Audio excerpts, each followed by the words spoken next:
Hello everybody, hope you're doing marvelously well. As ever, please subscribe, hit the notification bell, then you'll be notified, and apparently you have to hit some other thing, I don't know. It's getting all very complicated. Anyway, as ever, please go to producelikeapro.com, and if you sign up for the email list, you'll get a whole bunch of free goodies, free multi-tracks, drum samples, and all kinds of other exciting stuff. Wow, what an amazing week it has been. It was just July the 4th. We had a massive sale. It's still going on, actually.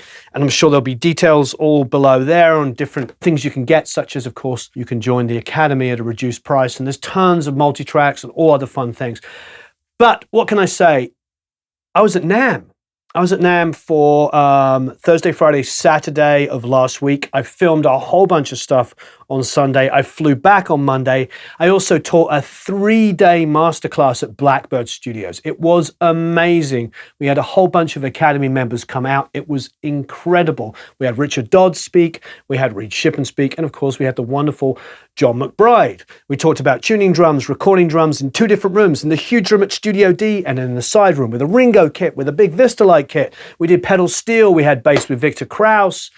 We had so much incredible stuff. It was really amazing.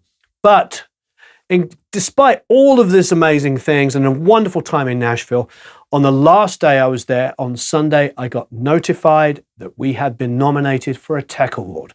Dun, dun, dun. We have been nominated for an Audio Education Tech Award.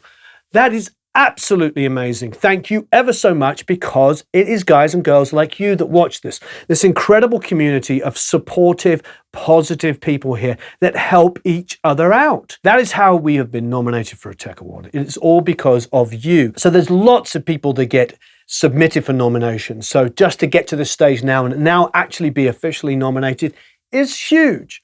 And thank you to be included with people like Al Schmidt and Mixed with the Masters and all the Howell Leonard is really amazing. So thank you for just putting us in that same place. Starting this channel a little over 3 years ago was a huge deal for me. I really wanted to connect people from all of the sort of professionals that we all know and love with the up-and-coming people and bring them all together. For me, it's not about that elitism on one side or the beginners on the other. It's about connecting us all in the middle. So that's the reason why we have great guys like Cameron Webb and Ulrich Wilde and Brad Wood and Bob Marlette and all of the amazing people that we've interviewed over the last 3 years, the way that everybody shares information. There's so many. Dave Way. Oh, I don't, Ben Gross. I should have just listed out hundreds of people. There's been so many. So thank you everybody that's contributed to this channel. Thank you for all of the incredible studios that have let us tour their studios. Thank you for all of the other contributors that have come in, like Chris Selim, who recently started David Mood, Sam Elringman, who's on our team, and Andrew over there, and Eric over there, and the other Eric, and Matt Diamante, my wife Kasia. It is amazing. Everybody here is contributing and helping this grow as an incredible community. So thank you ever so much for the Tech Awards nomination. I really appreciate it. What an amazing few weeks. We hit 200,000 a couple of weeks ago, and now we have this. It is all because of you. Thank you ever so much. And let's get started with the FAQ Friday. Would you find more work as a live sound engineer or as a traditional studio engineer? I have the opportunity to study at university in England, and I'm very torn between studying a traditional music production course or a live sound course. I think if you love learning and you love university, go and do either. What I did is I didn't go to school. However, if I went to school now, which I might do. I love everything that you can learn. I have no problems with schools. But if I went to school, I'd probably do studio engineering and then moonlight and do live sound, because that's basically what I did. When I was recording bands on my own studio and then working at my friend's studio, I would get to have relationships with the bands, and then they would hire me to come and do the live sound. And I did that on multiple occasions. There used to be a time where live engineers didn't record and recording engineers didn't do live. That was what happened. These days, I don't believe that's true. Some of my favorite live engineers are also amazing recording engineers. And some of my best friends who are recording engineers also do some live sound. Ultimately, I think you want to specialize in one area and then dabble in the other and see what happens long term. But my good friend Matt Butcher is one of the best live engineers in the world. He does, as you know, Gorillaz and Blur and many other artists. And he also is an incredible studio engineer. When he comes in here, we get to talk about all kinds of recording stuff. His own music he records is amazing. So I don't know. For me personally, I would do recording and then do live on the side. However, there are jobs in both areas. And I think to have a career in music, you need to do a lot of things. Just a sound engineer, full stop, is not really a full job for most people these days. I would be a sound engineer, either we're live or in the studio, and I would do plenty of other things as well. A live engineer could also be a sound engineer. A sound engineer could be a live engineer and a producer and a mixer and lots of other things, not just the traditional engineering job. So there's loads of possibilities. Can you talk about where you draw the line in terms of your agreement with the client in terms of the difference in your rate? Can you break down what elements or tasks that fall into producing versus what tasks fall into mixing only? Well, that's a twofold question. So let me answer the first one. The reason why I think it's a twofold question is because for me, I mainly produce, engineer bigger records. I got hired to engineer, as you know, recently a song that David Foster produced, and it was written by Diane Warren, and we did it at Diane Warren's studio. So I engineered that. I'm working with David Foster, one of the, if not 2 or 3 most successful producers that ever lived. So I was engineering for him on Diane Warren, who's of modern times the most successful songwriter. So of course I'm going to just be an engineer. But most of the time, people contact me to produce their albums or their EPs or their singles, and I do a price for everything, which is produce, engineer, and mix. And often when I'm producing, I'm co-writing, I'm playing the instruments, etc. on it. That happens a lot. So I get those opportunities to do all of those things. So the mixing is involved in that one rate. Now, however, if you're being asked to engineer or produce but not mix, that should be in your agreement. You have to, to answer both your questions at once, you have to clearly delineate with the artist what it is at first. So if they're only hiring you to be an engineer, then engineer it. If they want somebody else to mix, then great. But if they then at the end say, we would like you to mix it, you have to figure it out in terms of time. If you just work with them for 5 days and you've only done one song, that's telling you it's going to probably take a long time to mix the song. That they're very pedantic, they're very finicky. There's something about your relationship that makes it so it takes a long time to work. So you need to build into that a budget that works. For me, I don't have a one size fits all. There is no set production rate, there's no set mix rate, there's no set engineering rate. It really comes down to how much of my time. Time is the most important thing. As you know, I do many things. I'm a producer, an engineer, a mixer, but I'm also a songwriter. I'm also a studio owner. I own a publishing company. And yes, I do a YouTube channel. And so I do multiple things. I also manage a band. So I do all of these things. And for me to do any one of those things, I have to think about how much time is it going to take me? And I work, as you know, 12 to 15 hours a day as it is. Where am I going to find that extra time? So think about that. How much is your time worth? If they're asking you to mix and you have an idea how long it will take, you have to book the price. You need to really get this clearly laid out in an email which they understand. Doing it on the phone, I've done it many times, is not a good idea because it's amazing how people forget what you agree to when it's only on the phone. Get it in writing. If you want to write down a one-page agreement and have them sign off on it, great. But as my lawyer always says, if it's in an email, it's legal. If you say in an email, this is how much I charge, this is how long it's going to take, is that okay? And they respond, why, yes, I agree. They've agreed to those terms. So get it in writing, however way you want to do it. If you can afford to hire a lawyer and do it properly on a piece of paper, then of course do it. But whatever you do, get it agreed to in writing. Don't just get a verbal. That's really tough to enforce. What DAW would you recommend for a beginner? Oh, it's such a loaded question. And we're going to get, whenever I do anything with DAWs, I get loads of conflicting things. For beginners, I think just use something that is free and easy to use. I think most DAWs have free versions now, or inexpensive. You need to get going. If you're working in EDM, there's lots of ways to go. People love Ableton. If you're working predominantly in rock and roll, people love Pro Tools because of the audio editing capabilities are very, very advanced. However, those aren't the only DAWs. I'm going to get criticized for even mentioning those. There is Cubase, which a lot of Europeans use. The other day on a live stream, I said, what DAWs do you use? And tons of Cubase comes on. Loads of people love Reaper and they love the customability of it. But I also think that they are people that are a little bit more advanced. That's why they love customizing it. If you're starting off, GarageBand comes free with Apple products. So you have that. Maybe get started on that to get good way of getting started in music. I think I'm going to open this question up to lots of people. Can you below give me an example of what you used for your DAW? What was your DAW that got started? And are you still using it? Did you start on Studio One and you're still on Studio One? Did you start on Pro Tools, still on it? Did you start on FL Studio when it was Fruity Loops and you're still on it? Or did you change any of these DAWs? Please answer it here. It would be so helpful if we could get into this discussion, because I'd love to know what beginners started on and whether they stayed on those DAWs. Is there a book you would recommend for improving songwriting? Yes, there is a book called Songwriters on Songwriting, which I read a few years ago, and it is phenomenal.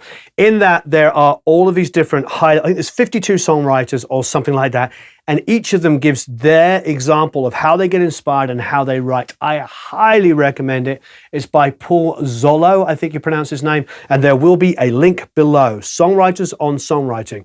I'll even make sure that Matt puts it in the email as well. The intro music of your music sounds so darn good that I would like to use it as a reference for mixing. So is this song released on an album? It's not, but thank you ever so much. It's just something that I wrote when I was at Hybrid Studios about a year or two, and we use it on our podcast. Our podcast actually is about to come back to life. It kind of got pushed to the wayside because we got so unbelievably busy, but we're doing a new deal where we're going to re-release all of our stuff on podcast, so check that out. The song was never officially released. I think if you email support@producelikeapro.com, we can probably send you a short MP3 of it if you'd really like to hear it. Can you explain why you use delay on the click? That was Phil Allen's trick, and it's kind of nice. There's a couple of reasons for it. Is if you drag it out so it has some groove, so it's like gaka, gaka, gaka. It doesn't sound as aggressive as click, click. It's like click, click, click, click. You can have it so like it's a decaying delay that's on quarter notes or on eighth. That's wrong. You can have it so it's a decaying click on eighth notes or sixteenths if it's 1, 2, 3, 4, 5, 6, 1, 2, 3, 4, 5, 6. And each one could get quieter. It just adds a feel of groove. I do know with Phil is he put it slightly out of time. So it's gaka, gaka, gaka, gaka. And it actually removes the sort of fear of this monotonous ice pick going to the side of your head that's absolutely perfect. Now, some of you might say that defeats the purpose of a click. It sort of does. It's not absolutely like this every time, but it adds a certain amount of random which relaxes a musician, especially when you're talking about tracking a groove-filled track where it wants to be, you know what I mean? So, might be, you know, you get like a slightly delayed, and the delay on the click can also have the high end removed from it. So it's like click, click, click, which is a nice trick as well. So it's not just about using the delay, but take the high end off the delay so that it just becomes like this little felt movement. Ultimately, the click is all about giving you timing, but the delay trick is about giving you a bit of groove and a bit of freedom so it doesn't feel quite so stagnant. Why do you print the mix in the session? Ah, fantastic. Well, you can print to external. We just interviewed Chris Mara, and of course, Chris Mara makes those amazing MCI machines. He takes them and he completely rebuilds them and modifies them and makes them incredible. So he's a guy to watch out for. You'll watch the interview coming up very soon. The thing with Chris's tape machines is, yes, they're external and you can print to his 1/4 inch. You can also print to a DAT player of old. Back in the olden days, we used to print to DAT players. People used to print directly to CD. But these days, you can print to something separate, but not everybody, most people are printing inside of their DAW. And most of the professionals I knew use a separate I/O. They might use a Burl or an Antelope. A Burl because it's got transformers in it, and it gives a little warmth to it, a little extra warmth. So maybe they want to print something that has a different sound to it. A lot of them will print through multiple different I/Os. They'll have a Burl, they'll have an Avid, they'll have a Antelope, and in my case, they'll have a Lavery. I have a Lavery Blue. I have loved using that for years. I know Mark Ender and a lot of my mixers that I admire use Lavery. And so you can print through either one like that or multiple different I/Os, and they all have a certain, hate the word, sound to them. So you may prefer one over the other. If you are in a privileged position where you can print through multiple IOs, you're going to get to choose which mix you like. For instance, when I did the Phrase second album, I flew to Bob Ludwig and we auditioned the 1/4-inch tapes and also the Pro Tools files and choose what we wanted to, song by song. Which one sounded best for the song? Which should Bob master from? So we had those choices. We had the choices of the tapes and the Pro Tools files.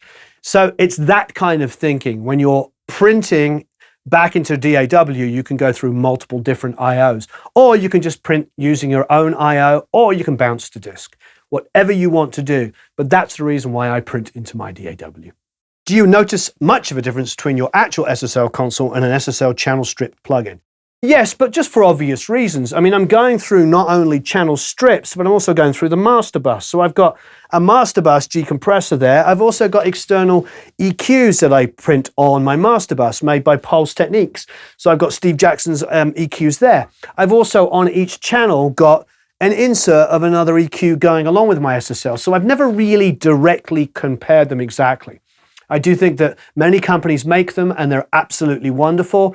And I feel like I just want to I want to focus on using, an SSL channel strip like the Waves one inside of my DAW.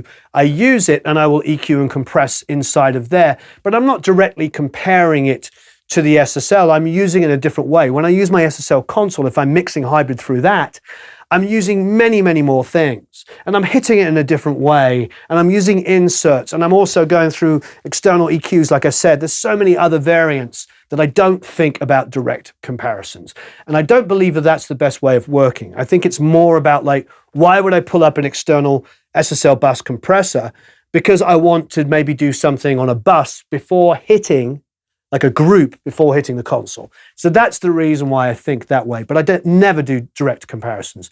And I wouldn't expect it to, because every console and everything is going to have its own individual sound. That is the reality with analog. When you come and model things in analog, everything sounds different. There's no such thing as the same sounding tube compressor. Maybe when they're brand spanking new coming off the factory, you won't tell the difference. But after they've been used for a few years, the tubes are going to have different conditioning.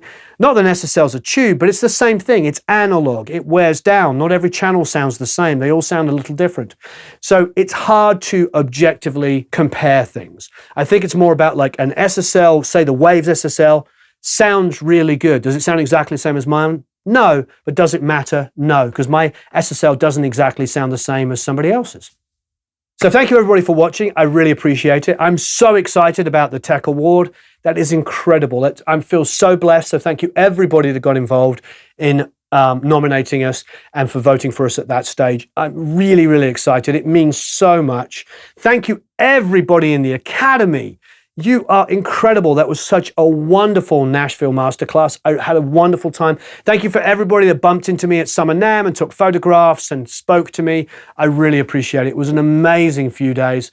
Thank you, Nashville, for being such an incredible music town. It really is a blessing to be able to come from Los Angeles, an incredible music town, and go to another one and meet and share ideas with so many producers, engineers, and mixers and musicians. It was a wonderful time. Thank you ever so much for watching. Please don't forget to let us know, what was your DAW of choice? What did you start on? What was the first one? And are you still on it? Speak to you all again very soon. Have a marvelous time recording and mixing.